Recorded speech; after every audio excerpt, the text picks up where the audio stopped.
A lawyer for several Dahlin Village Board trustees has requested that the Cook County judge declare Tiffany Henyard in contempt of court for violating a temporary restraining order following her alleged haul into court with a new $10 million bail from prosecutors. Ronnie Burge Sr., who was selected by Henyard to be the village's police chief, is one of the 3 recently appointed Dalton officials who are unable to assume their positions because of the temporary restraining order that was issued last week. The trustees disapproved of Henyard's selections by refusing to return his keys, badge, and uniform to the village police department.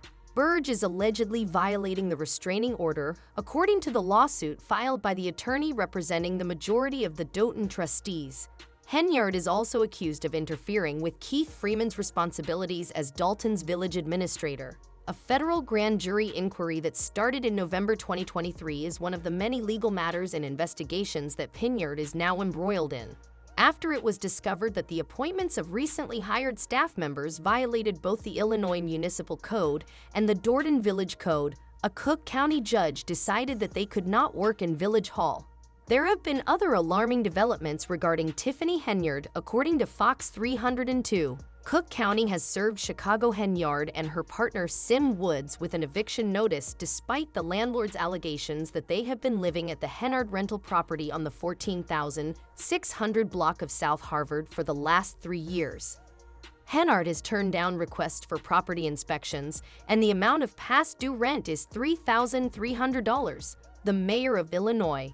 When asked about the eviction notice, Henyard told Fox 32 that the accusations were false and that she was paying her rent on time. However, the notice states that she will be appearing in court on October 22nd, which presents a disturbing image. In line with WGN investigations, since her spending habits have been criticized, neighbors recently found out that a block party she planned in conjunction with Thornton Township cost an astounding $85,000. This tale can't get any more weird than it does, Mayor.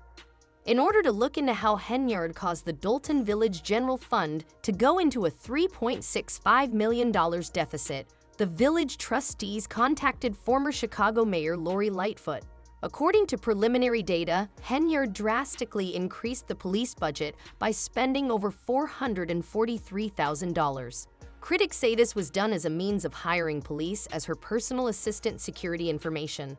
The FBI has begun its own investigation into Dalton Village Hall, according to CBS News. Although no new information has been made public, the trustees' growing displeasure with her actions has prompted a judge to rule in their favor and issue an injunction that forbids Henyard from bringing new members to the village without their permission. Illinois Mayor Tiffany Henyard and her boyfriend have been served an eviction notice. The property owner saying the 2 are months. The surface of the thriller footage might be fatal for the bagger figure, and there is much more going on than just whispers or stories.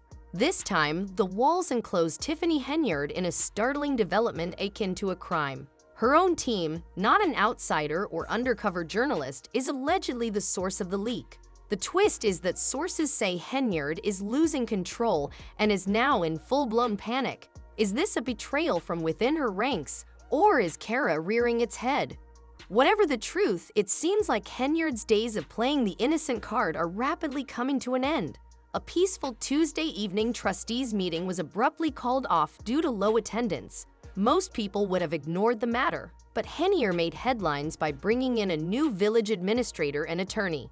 She even brought her lawyer, who wasn't afraid to criticize the trustees for their absence, as though she were pleading with the board to take action and help spread her message, which allows anyone to blame Tiffany Henyard for her failure. According to recent news, Dalton's mayor is causing trouble once again, showing signs of enjoying the chaos that follows her every move.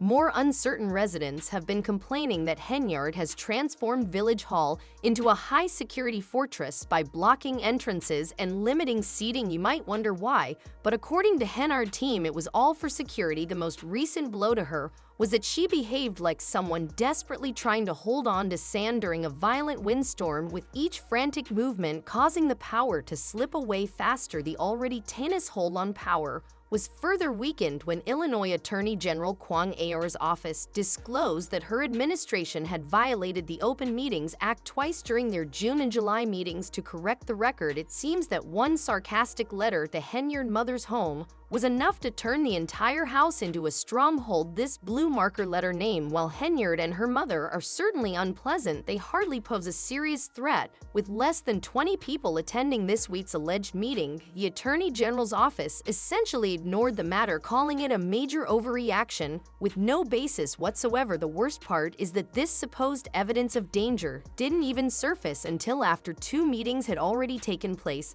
The show was starting to fail, and even Tiffany's most devoted admirers may be losing interest in this never-ending soap opera, even if it means breaking the law and staging an unexpected spectacle by appointing a new village administrator and lawyer during the Henyard. Tiffany appears to be depending on her drama to hold on to power. She also seems unable to avoid being at the center of the me-up for anyone who needs a quick refresher. As her powered window, Tiffany made the decision to rekindle her flagging support for Keith Freeman, her former right-hand man who had previously served as the village administrator. However, this tactic is only fueling suspicions because this is the same Keith Freeman who used to know everything about Tiffany. Although trustee Jason House is unsure, he has already declared these appointments to be legitimate, claiming that the new appointees won't see as these last-minute appointments seem more like a desperate attempt to regain control than a calculated strategy. Therefore, even though Tiffany may believe she is taking a risk, it's important to protect her secrets and stay by her side before their relationship falls apart. Her bed seems destined to backfire. But Henyard is now at the center of the wrong kind of attention. Allegations of corruption and political retaliation being lobbed at her from trustees, business owners. Tiffany forcefully defended herself during the meeting, stating that the best way to identify a PM is to watch who causes the most drama in your group. According to Jason, these meetings are pointless, her assurances are hollow, and there is no money. Her remarks seemed to annoy the other trustees, including Valeria, a former village trustee Stubbs, who voiced her opinions and pointed out that no appointments could be made while Keith Freeman was still in office. It is becoming more and more obvious that Henyard's inner circle is shrinking and Freeman is at the center of it all. According to the law, the meeting should have been adjourned because there was not a quorum, and there were rumors that Henyard tried to break off contact with Freeman because despite his years of following her instructions and obtaining her property, things had gotten much worse since she first thought he might be plotting with the FBI against her. Freeman is currently facing numerous lawsuits, including accusations of bankruptcy fraud and unlawful retaliation against workers who said they were fired from Doughton and Thorne Township for refusing to support Henyard. The Human Resources Department disclosed his termination via email, claiming that his high-ranking position within the company had been used to conceal his assets and sources of income in his bankruptcy petition. Such dishonest behavior is inappropriate and detrimental to the township's operations. A spike in Freeman's legal troubles, such as accusations of bankruptcy fraud for allegedly hiding his assets, was linked to rumors that he had spoken with federal investigators, which made his slide even worse. Henyard, his former ally, would have seemed like a lifeline, but she soon distanced herself and attempted to clear their association before things got more complicated. However, Hen's PL faced difficulties in severing their ties because the Board of Trustees refused to comply in a recent development trust to Jason House, highlighting a significant rift between Freeman and Henyard and stressing that the board should also be informed about Freeman's termination and any potential promotion that might result from it. Strangely, Freeman continues to hold his position as village administrator in spite of Har's repeated attempts to have him fired. Pat, on the other hand, appears to have performed better than previous employees, but his luck may be running out after Tiffany was fired because 3 former employees have sued him, and there are rumors that Keith has been working with the federal government. Since the board supports Freeman, reports show that he has substantial evidence of Tiffany's corrupt activities. The story can't get any more bizarre than it does. So Mayor Tiffany Henyard of Dalton, she's been accused of using taxpayer money on lavish trips to Las Vegas, luxury vehicles, just last month throwing a street party, and now she's been accused of not paying her rent. Given Tiffany's recent strategy during a meeting that this isn't the first time Tiffany has used manipulation to achieve her goals, this revelation may help to explain why Henyard seems eager to cut off ties with Keith for the time being, but the conflict is still far from over. The town's residents couldn't take Tiffany's antics any longer, so she called a town meeting recently, but but not a single board member showed up. This is the epitome of shameless tenacity, but she didn't let it stop her from taking to the stage and making the event her own melodrama, saying that the entire corruption scandal was just a grandiose propaganda campaign meant to discredit her. "Oh yes," Glorious Rain declared, "this is my declaration. If you don't want to listen, go to the door. I'm here to tell the residents about what's really happening in Thoron Township." However, the town's residents couldn't stand Tiffany's antics any longer, so one brave attendant broke through her tie and said bluntly, "The residents already know you're stealing from them," with unrelenting resolve, undeterred as if the disturbance had never happened. Tiffany started up again. The arguments surrounding her center on the idea that I am genuinely unique. Let's face it, it's all about control. Her speech and the hostility towards your so-called super mayor are the result of her quick rise to power. The community is full of rumors about Tiffany's extraction rant spending patterns and use of township and funds, and the results were astounding after carefully going through court documents to find credit card information. Tiffany's problems are going well, but their origins go beyond simple public relations mistakes and unreliable spending patterns. Even as she tries to balance her duties as mayor, Tiffany and her inner circle spend an incredible $67,000, and because she trusted the government, she used her position to manipulate citizens, merchants, and employees.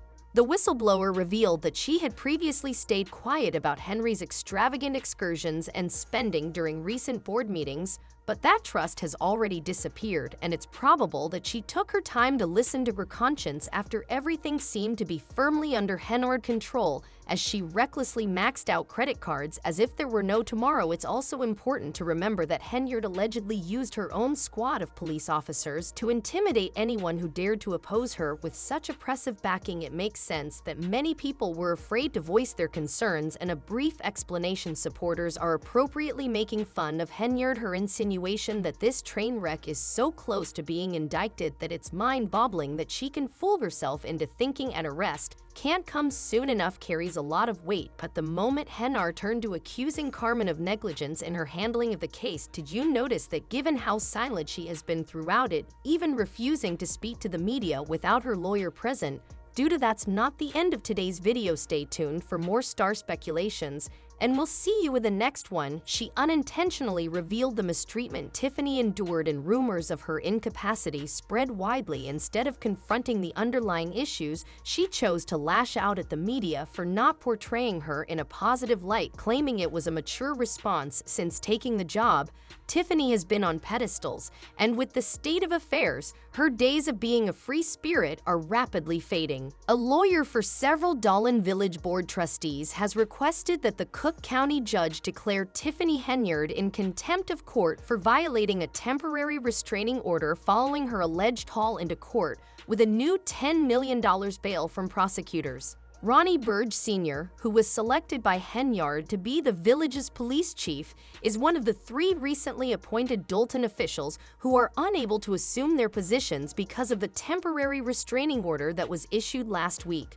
The trustees disapproved of Henyard's selections by refusing to return his keys, badge, and uniform to the village police department. Burge is allegedly violating the restraining order, according to the lawsuit filed by the attorney representing the majority of the Dalton trustees. Henyard is also accused of interfering with Keith Freeman's responsibilities as Dalton's village administrator. A federal grand jury inquiry that started in November 2023 is one of the many legal matters and investigations that Henyard is now embroiled in, after it was discovered that the appointments of recently hired staff members violated both the Illinois Municipal Code and the Dalton Village Code. A Cook County judge decided that they could not work in Village Hall. There have been other alarming developments regarding Tiffany Henyard, according to Fox 302. Cook County has served Chicago Henyard and her partner Sim Woods with an eviction notice despite the landlord's allegations that they have been living at the Henyard rental property on the 14,600 block of South Harvard for the last 3 years. Henyard has turned down requests for property inspections, and the amount of past due rent is $3,300. The mayor of Illinois. Next voik. When asked about the eviction notice, Henyard told Fox 32 that the accusations were false and that she was paying her rent on time. However, the notice states that she will be appearing in court on October 22nd, which presents a disturbing image. In line with WGN investigations, since her spending habits have been criticized, neighbors recently found out that a block party she planned in conjunction with Thornton Township cost an